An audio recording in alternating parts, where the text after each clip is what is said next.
The Adventure of Tom Sawyer by Mark Twain. Longman Simplified English Series. Read by Narumon Phan Chapter 19. Prize Day. The summer holiday was approaching. The teacher always grew severe than ever father wanted the school to do well on Prize Day. His stick was seldom ironed out, and Mr. Double's punishment were very energetic ones too, although he carried under his forehead a perfectly hairless and shiny head.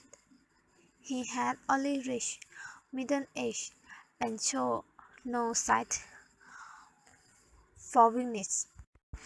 As the great day approached, he seemed to take a fierce pleasure in punishing the least misbehaviour. The result was that the smallest boys spent their days in sorrow and their nights the plannings driven. At last they hit upon a plan which promised a glorious victory. As the teacher looked at the side planter's house, the boys asked the side planter's son to help them. He agreed at once because he too disliked the teacher. Mrs. Dobbins would go on a visit to the country in a few days, and there would be nothing to interfere with the plan. Mr. Dobbins always prepared himself for great occasions such as Prize Day by having a little too much to drink, and the side painter's boy said that he was confident that he could carry out his part of the plan, while the teacher was having a short sleep in his chair. Then he would have him awakened at the right time and hurried away to school. The great occasions arrived. At 8 in the evening the school was brightly lighted and decorated with flowers. The teacher sat in his armchair upon a platform with his blackboard behind him. He was very cheerful.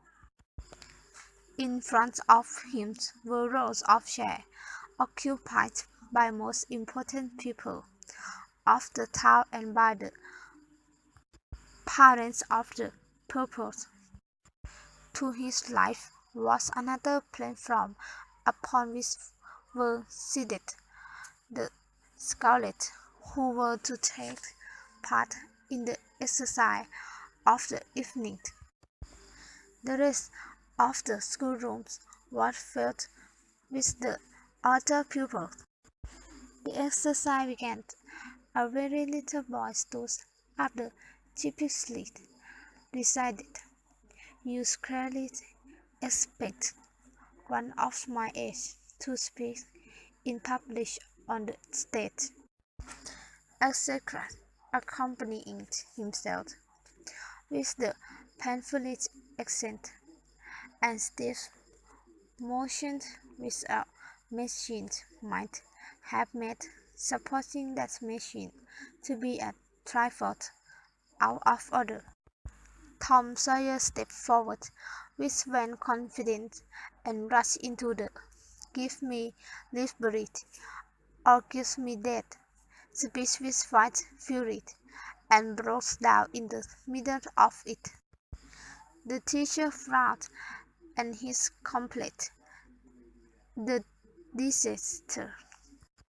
Tom struggled for a time, and then retired utterly defeated. There was a weak attempt at a plot, but it died early. The boy stood on the burning deck Another masterpiece of dedication followed.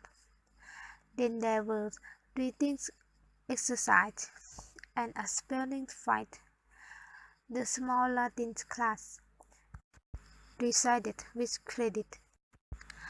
The highlight of the evening's original compositions by the young ladies.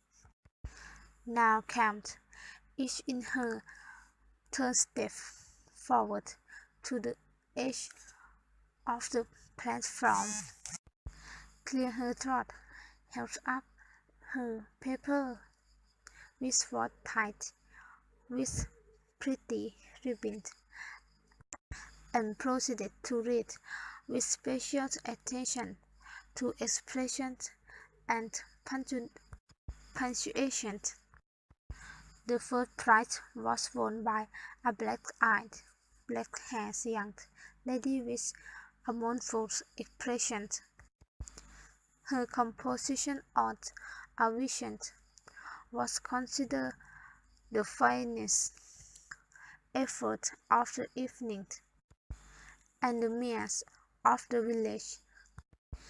After delivering the prize to her, made a warm speech, in which he said, "That is what the funniest thing he has ever listened to, and that is what worthy of the country's greatest assessment."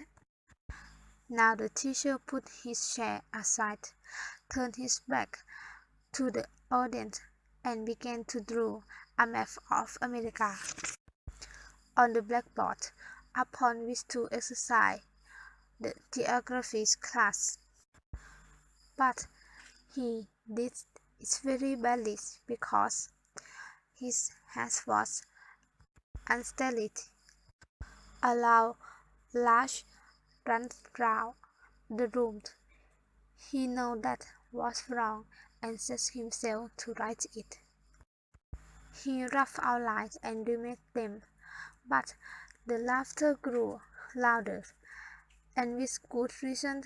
There was a storeroom above, and the entrance to it was just above his head.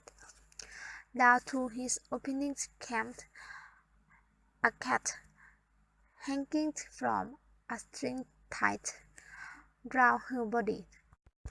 She had a rat fastened about her head, and just to prevent her from making a noise.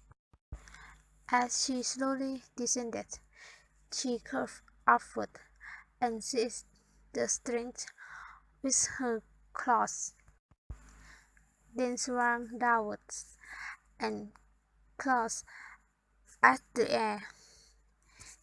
The laughter grew louder and louder.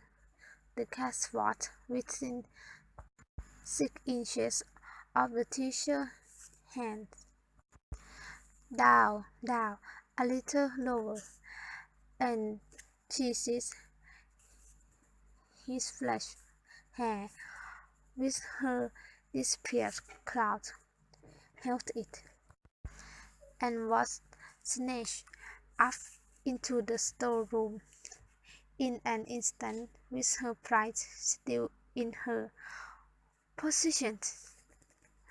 And how the light blazed from the teacher's hellish head, for the side painter boy had caught its fiscal paint.